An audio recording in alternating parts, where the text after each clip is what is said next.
करिएगा। ये 4 काम जो है चतुर्मास में अवश्य ही करिएगा।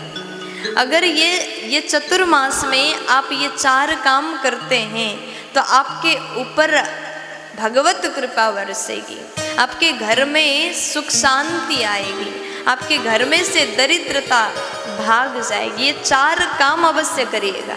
आप सोच रहे होंगे कौन से 4 काम हमें करना है चतुर्मास में। ये 4 नियम अवश्य अपनाएं। सैया, शयन, मांस और शराब, इनके नियम हम बता दे रहे हैं। सर्वप्रथम सैया यानी जमीन पर सोएं।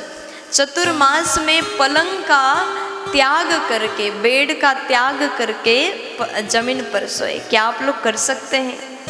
वैसे 12 महीने आप लोग पलंग पर सोते हैं, एक दिन भी अगर पलंग ना मिले तो आप लोग को कष्ट होता है।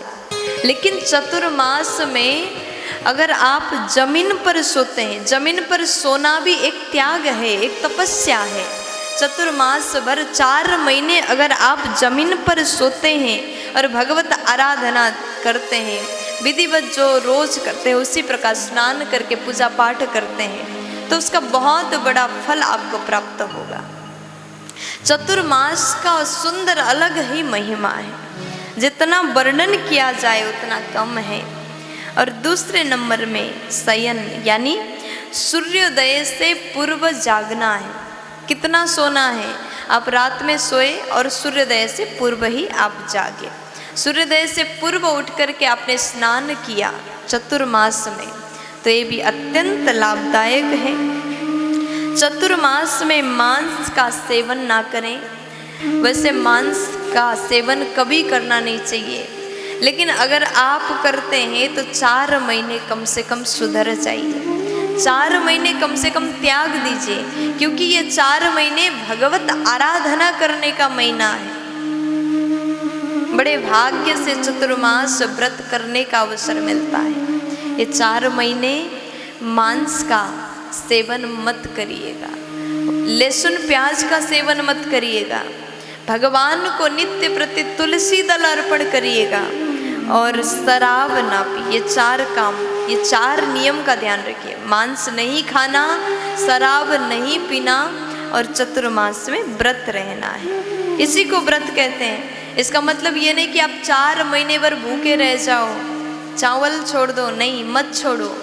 चावल खाओ, रोटी खाओ, साग सब्जी खाओ, लेकिन चतुर्मास में आप मांस मदिरा बिल्कुल मत खाना। इसी को व्रत कहते हैं। और चतुर्मास में कौन से महीने? सावन, भादव, कुंवार और कार्तिक, ये 4 महीने चतुर्मास।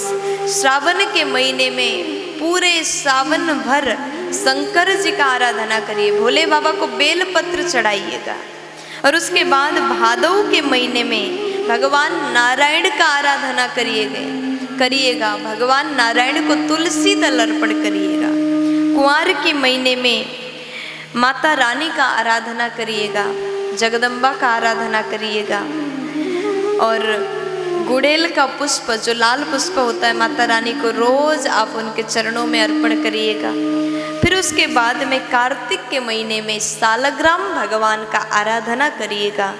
रोज तुलसी दल भगवान सालग्राम को अर्पण करिएगा। इस प्रकार इस चतुर्मास में ये व्रत पूरे 4 महीने आप करते हैं तो आपका जीवन धन्य हो जाएगा, क्योंकि चतुर्मास का व्रत करने का अवसर बार बार नहीं मिलता। इस बार जो मिल रहा है लाभ उठाइए, खूब इस अवसर को आप लाभ उठाएं। प्रेम से इस व्रत का पालन करें, प्यार से बोल दीजिए।